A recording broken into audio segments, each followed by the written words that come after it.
want to be a good role model for my community. I come from a long line of environmental activists and leaders. And yeah, and I freaking love animals. I mean, I guess I can't put freaking. It's nice to see the cultures that are already established and like thriving. That kind of helps you on your own journey of like finding your peace and all of that. I feel like I'm gonna know more about the Ugandan culture than I will about my own at this point. I think honestly my anxiety is just about public speaking. I do like the way I communicate, don't get me wrong, but I feel like I could do it in a more professional manner, and like that's what I want. Just kind of being in a different culture really excites me, and I hope to gain some like confidence from this and be like, yeah, I can do hard things or scary things, or learning about like forestry and like sustainability especially, and like being able to bring that back and bring that back home is my hope and dream for this.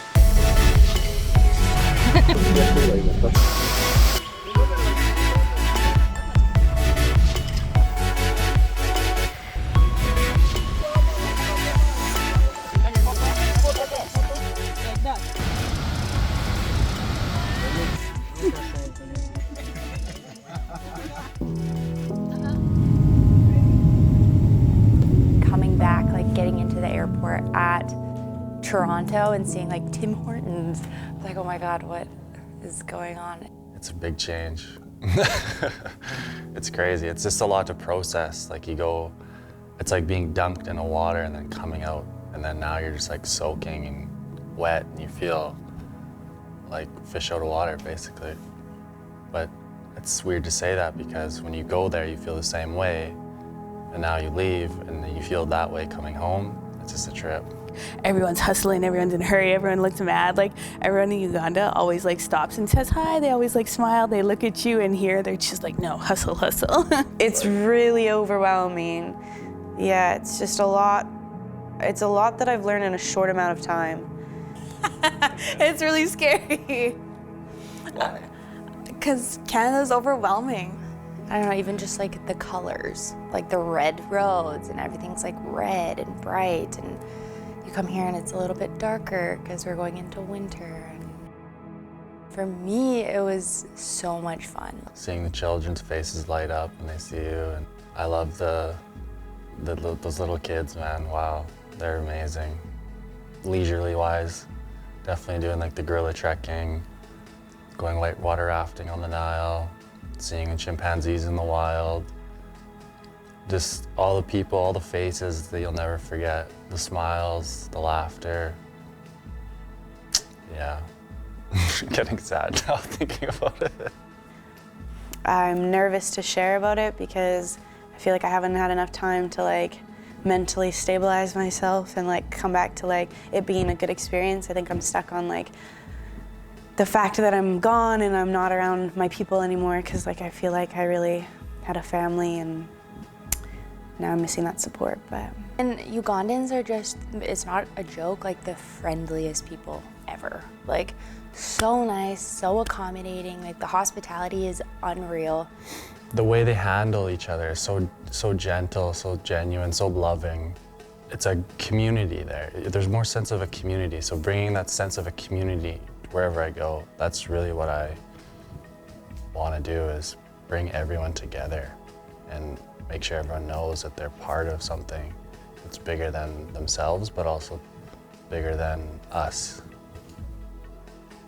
So I actually did a beading class at one of the high schools in town, which was super cool. One of my friends, he's a teacher at the school, so he set it up for me. That was my community engagement project. So I did that with me and Alexa. We shared ours because she did photography. And so everyone ended up making one earring, and I left them the supplies to make the other one and like a little instruction booklet. So they have like all the skills they need in order to be able to make earrings and sell them. We got to do our cultural engagement project. So Chambry and I teamed up, and that was super cool because, as I say, she's Cree and I'm Gitsan. So we had like different indigenous tribal information to share. So I did a photography project where I printed off a lot of photos from my culture, and then I included some photos from Nikita and Chambry, and was able to like share on Indigenous people as a whole. I touched on, residential schools and truth and reconciliation, and how we were colonized and like all these different aspects. In a short amount of time, I was able to present that, and then to have the visuals and be able to like share photos and let them take them home and stuff to share with their families and friends and their communities and even within the school and wherever they wanted to take that information was cool. And then Chambry also taught them how to bead and taught me how to bead. So like that was really cool, seeing all the children like succeed in their earrings and be able to have a skill that they can also continue to use. We got to spend time with Carol, who's the veterinarian for JGI, and we just watched all of these like dogs get castrated, like hundreds and hundreds of dogs just in this big field. And it was amazing. Like as soon as I met the veterinarian students in Tororo, because we worked out on World Rabies Day together, I knew exactly. I was like, these guys are my people. Like they're very easy to connect with. Like I felt very connected with them instantly. And then I was like, you know what? Let's find out more about this university, right?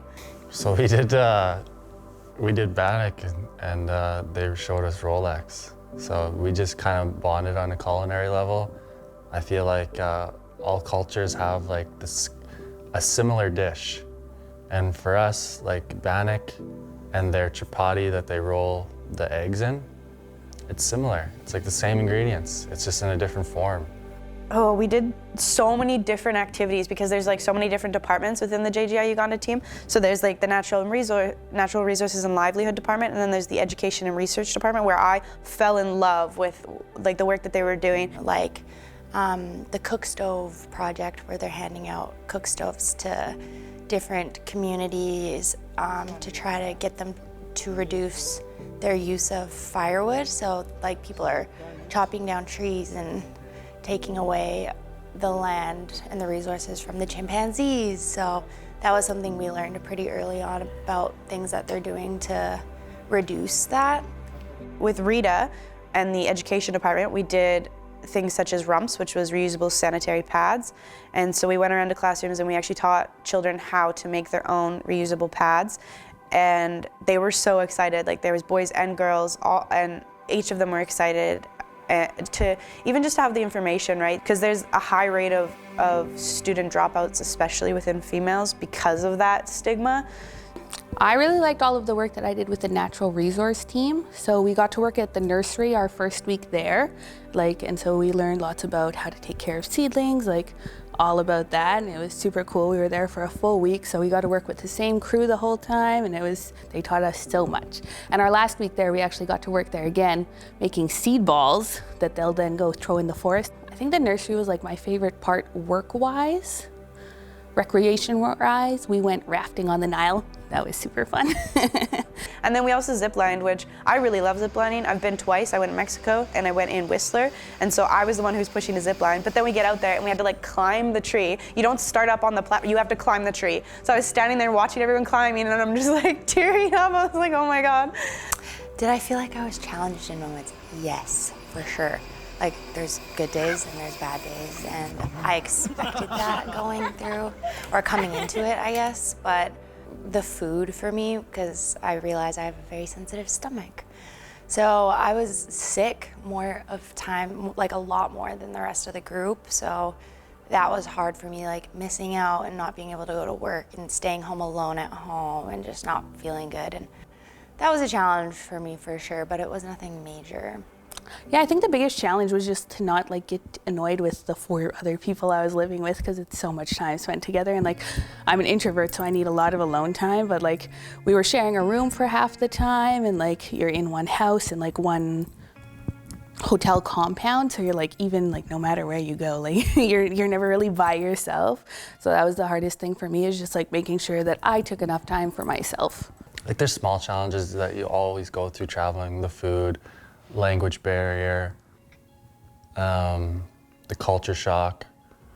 But the nice thing about having a group of interns is that you can all talk about that, you can all share that, and then you can relive those moments through each other. Living in a group definitely had its challenges, but also its benefits, because we're all from different tribes within Canada, I was able to learn more about our own Indigenous culture, right? Because like I'm Gitxsan and a lot of the other interns are Cree. Yeah, and we learned like who like performed well in like different roles and stuff, like rather than like, because sometimes some people would try and like take the lead of the group and they would just not work good, and then other times like somebody else would take the lead and it would just work smoothly. So we like figured out who the natural leaders are, like who the idea people are, who like the organizers are. So yeah, it's cool. Another challenge I would say is the guilt sometimes that you feel when you see the poverty and you hear about people's struggles, like how they have to work so hard to get so little. And then you feel like back home, you're like, man, like if this guy was back at home, like he'd be well off. Like he's got such a hard work ethic, he's a smart kid. He just doesn't have the opportunity that we have. So you feel guilty about that. I did anyway. But then it just kind of builds that fire in you. Just turn it around, like, you know, like work hard for that person, you know? Be like, dude, my buddy back in Africa and Uganda is like working his butt off every day just to get by. And like, I'm here like, I don't want to write this report. I don't want to hand this in on time. It's like, no, I got to do this, man, for my buddy. Because if he was here, it'd be done by now. I just feel very grateful to have gone there, and makes me even more grateful for what we have. The biggest thing I took away is just like being more genuine, being more open. I'm not great at conflict management. I'm pretty sure I talked about it in my first interview, being like that was one of the things that I was worried about. And so that was one thing that I think I grew a lot in, just being like able to actually like talk to people like, hey, this thing you did really bothered me, because usually I just like get mad about it and hold a grudge for a long time. So yeah, I think that was the thing that I probably grew the most in. That's something this internship helped me with, is trust, you know? I had a lot of trust in myself to come here, to go away for 3 months from my family, from my normal life, my comfortable life, I guess you would say, and go like head in first into like Africa.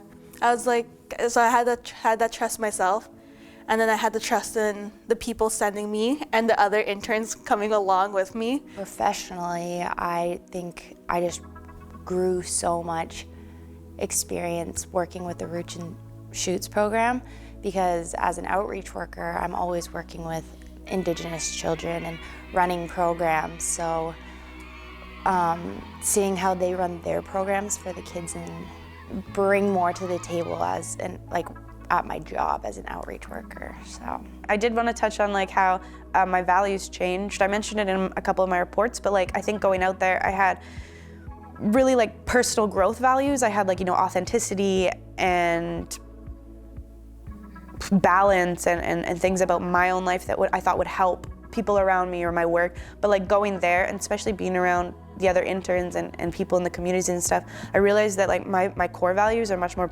people orientated, and now I know that they're like forgiveness and ethics and patience, because I really want each individual to succeed, and I want us all to work as a team, and I want everyone to have the best chance at that. So I think I really learned that about myself. Once you go out and see the world, you realize like how different it is, yet how much the same it is compared to your community. Like people are dealing with what you're dealing with all over the world. So it's a really eye-opening experience that way, where you can relate yourself to other people, because I think when you're going through stuff, you feel like it's so personal to you. But when you go and see somebody on the other side of the world who's going through the exact same thing, it builds that connection, and then you're more confident in yourself to be like, okay, like I got this guy can do this, this person can do this, I can do this too. I was in a place that was like living life for other people, by other people's standards. And this was like, this was for me. And I was like, I've always wanted to go to Africa. And yeah, my mom's like, you found your sparkle again. And I was like, thank you. I was like, it feels amazing. Like I feel so, Yeah, I was super nervous. I felt like the nerves were like twice as much as they needed to be, for sure. Feels like I have a lot more to say, and I am more confident in speaking, but I think that comes from like having to be in the communities and share and be that steward of you know, the information that needs to be shared. I just wanted to create that hope in my community, and I think I have. And now I'm planning to go back to Uganda, hopefully in June, to go to Makerere University. I'm excited to go back to work now and like tell everybody all of these stories and show pictures, and especially like tell the kids about my experience and what I did. I think it showed me that I do like want to work in the forestry sector, but also just like the personal growth from the internship will like carry on into like all aspects of life. It's something every kid should do, like young teenager, anywhere from like 10 to 20 and 10 to 30, everyone should do it. You need that perspective, I think. It's so vital to be like a global citizen. I always wanted to be an environmental steward, but like I didn't know if I could, you know?